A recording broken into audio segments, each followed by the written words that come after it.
The single greatest mistake people make when dealing with a toxic person, a narcissist, a psychopath, a sociopath, is believing they can win the argument or heal the relationship. You can't. You are dealing with a pathology, not a conversation. The only way to win is to refuse to play. What if you could make narcissists and psychopaths lose all interest in you? You need a strategy that turns you into the psychological equivalent of a discarded newspaper. You need to become gray rock. The gray rock method is simple. You make yourself so boring, so dull, and so emotionally unresponsive that the toxic person, who needs drama, conflict, or high emotion to sustain themselves, gets absolutely nothing out of the interaction. You become a neutral, uninteresting fixture. The method didn't come from a textbook, it came from observation. I watched years of toxic relationships collapse not from a huge fight, but from sheer, profound boredom. The toxic person needs a hit, a dose of supply, and if they walk away empty-handed enough times, they will move on to a more profitable vendor. Narcissists require ego supply. When they rage, they need fear. When they brag, they need admiration. Gray rock deprives them of both. Psychopaths require stimulation and control. They are chronically bored. Gray rock makes the interaction high friction and low reward, forcing them to seek more stimulating prey. Let me tell you about Sarah.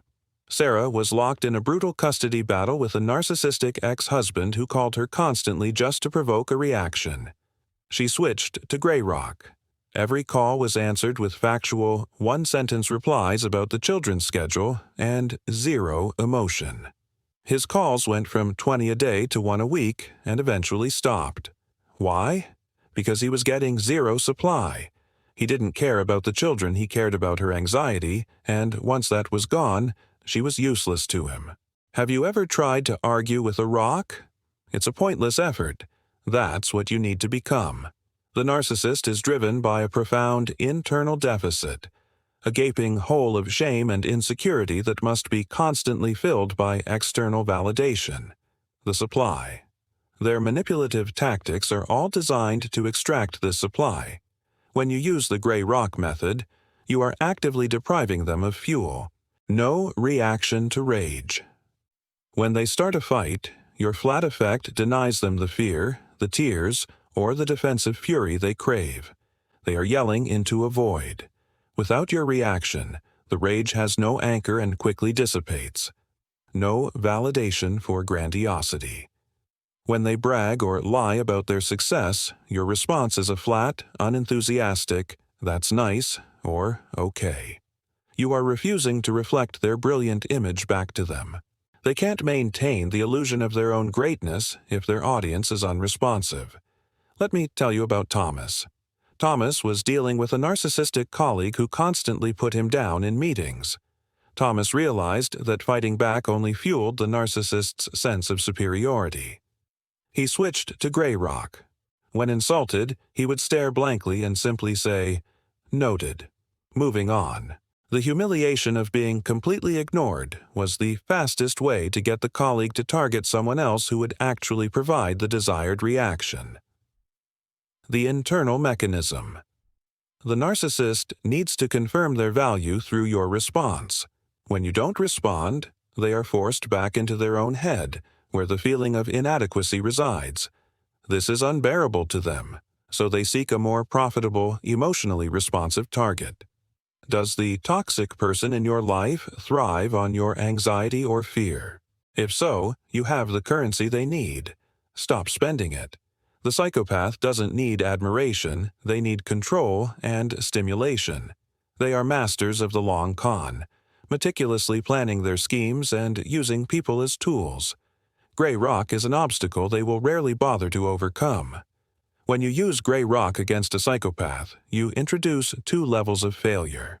1. Boredom factor. Psychopaths suffer from chronic boredom. They seek high-stakes, dramatic, and emotionally charged interactions to feel alive.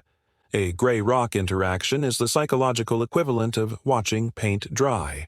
It is not stimulating, so the psychopath quickly moves on to a more vibrant target. 2. High friction. The psychopath's actions are instrumental. They must serve a goal. If they need to get information, elicit a reaction, or establish a dependency, and the only response they get is a dull, factual statement, the effort is too high. You become a low-utility tool that is not worth the emotional or mental energy. Let me tell you about Agent K. Agent K was investigating a financial psychopath who had entangled several associates in a fraud scheme. The non-Gray Rock associates provided frantic, emotional testimony, which the psychopath used to claim they were unstable.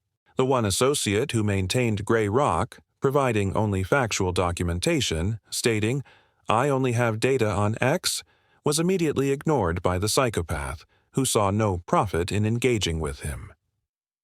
The rule of the predator. Psychopaths are lazy. They want the easiest kill. Gray Rock makes you seem like a boring, complicated meal that requires too much effort. They will simply shift their focus to the next, easier target. Is the interaction more work for them than it's worth? That's how you beat the psychopath. We must also talk about the sociopath, the wild card of the dark triad. Their reaction to Gray Rock is unique and important. The sociopath is often driven by impulse and emotional dysregulation. They are volatile and messy, capable of erratic bursts of intense emotion. Gray Rock doesn't just deprive them, it can confuse and enrage them initially, because they don't understand the sudden lack of emotional reciprocity, the initial spike.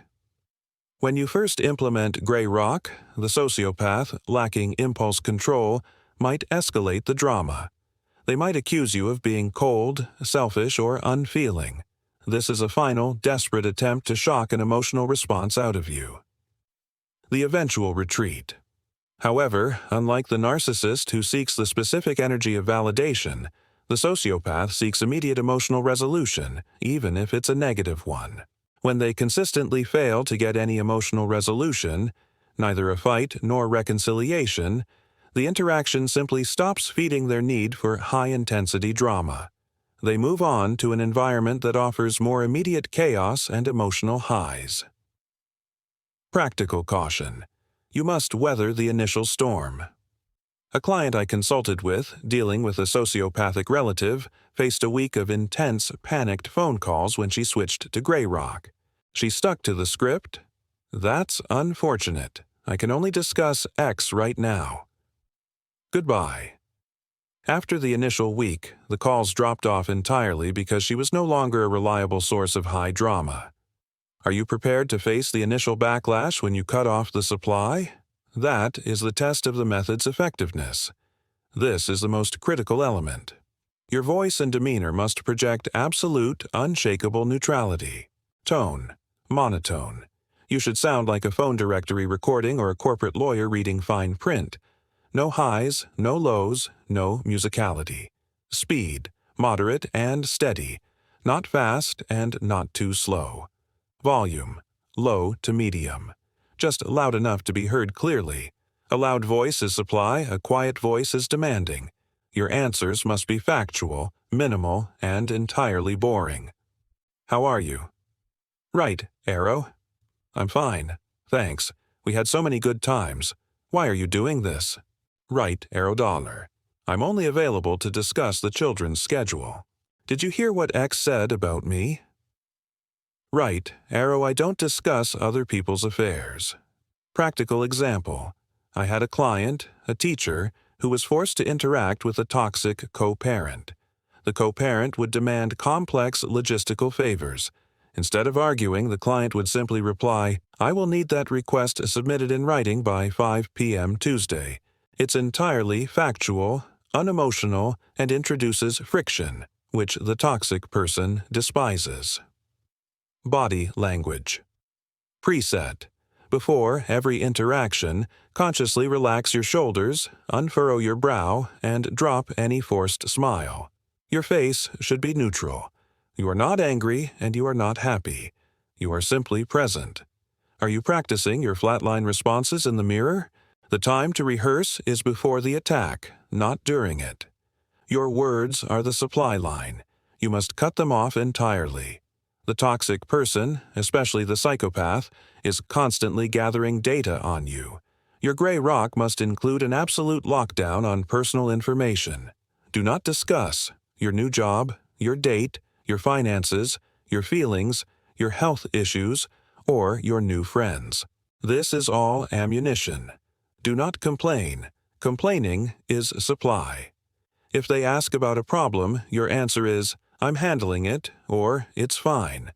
Do not justify, never explain why you are setting a boundary or why you are leaving. Justification gives them material for debate and further manipulation. Use only these categories of information: weather, scheduling logistics, and objective, verifiable facts about a neutral third topic. Toxic person's line. Gray rock response. You look tired, angry, stressed. "I'm fine, thank you. I'm thinking of leaving my job. That sounds like a decision only you can make. Did you see X's post? They hate me. I haven't been on social media lately. We need to talk about your attitude. I'm only available to talk about the meeting agenda. Let me tell you about Kevin. Kevin's narcissistic ex-wife tried to demand details about his new apartment. He realized she wanted ammunition to criticize him. His only response was, "My current residence meets my needs." When she pressed, he repeated the phrase like a broken record. She eventually gave up because the information wasn't worth the effort. The principle. Every word you speak should be utterly useless to their narrative. You are providing static, not data. When you speak, are you revealing a part of your life or simply stating a non-negotiable fact? The method only works if you are 100% consistent. The toxic person will test you, and the slightest crack will give them the supply they need. This is the biggest failure. The narcissist, sociopath wants to engage in the debate. They want to be right. When you justify your action, you give them material to counter-argue. Never argue the point, just state the boundary and disengage. If you use gray rock but convey passive-aggressive anger, eye-rolling, sighing, or sarcastic tones, you are still giving them negative supply. The psychopath recognizes that anger means they still have power over your emotions. Gray rock must be genuinely neutral, not secretly hostile. This is when you do gray rock for a week, and then, in a moment of weakness, you overshare all the personal details you've been holding back. The toxic person learns. If I press hard enough, the real information comes out. You've just taught them to press harder. Consistency is the only solution. The test of time. The narcissist will test you repeatedly for the first few weeks, looking for the crack. You must remain the boring, flat, factual rock. If they escalate to a dramatic public confrontation, your response must be the same. "I'm only willing to discuss this privately. I have to go now. Let me tell you about Agent J. Agent J was teaching a victim to use gray rock against a toxic family member. The victim failed when the family member cried and said, 'I just need a hug. I miss you.' The victim broke the rock and offered comfort. The family member immediately launched back into criticism. The victim learned, pity is the most dangerous form of supply. Are you confusing genuine neutrality with suppressed hostility? Gray rock is an interim defense strategy, not a permanent lifestyle. It is a tool for survival during necessary contact, co-parenting, co-working, or living in the same home during an escape plan. It is not a substitute for no contact. When to use, when no contact is impossible. You must interact for logistics, legal reasons, or workplace requirements. It minimizes the damage until you can fully escape. When not to use. When the toxic person is physically violent or a high risk to your safety. Gray rock can escalate an aggressive person who thrives on chaos. In these cases, you move directly to no contact with legal protection. Your goal is permanent no contact. Use the gray rock phase for one final, crucial purpose. Documentation. 1. Document. Use the flat, factual, unemotional nature of your Grey Rock interactions to build a meticulous log. Record all communication. This log is for your attorney, HR, or therapist, not for them. 2. Plan the exit. Simultaneously and secretly plan your complete exit. 3. Discard. The moment your plan is ready, you go completely no contact. You block their number, their email, and all social media. You do not explain, and you do not respond to the inevitable Hoover attempts. Let me tell you about Chris. Chris used Grey Rock for 3 months to manage his toxic neighbor while he sold his house. He gave only factual updates on the sale. The appraisal is scheduled for Friday. The moment the closing was finalized, he sent a single email. All future communication must be directed to my attorney. Goodbye. The rock became the tombstone of the relationship. You use the rock to make yourself invisible. Then, when the moment is right, you simply walk away from the invisibility cloak. Would you like me to generate the supporting content package based on this script?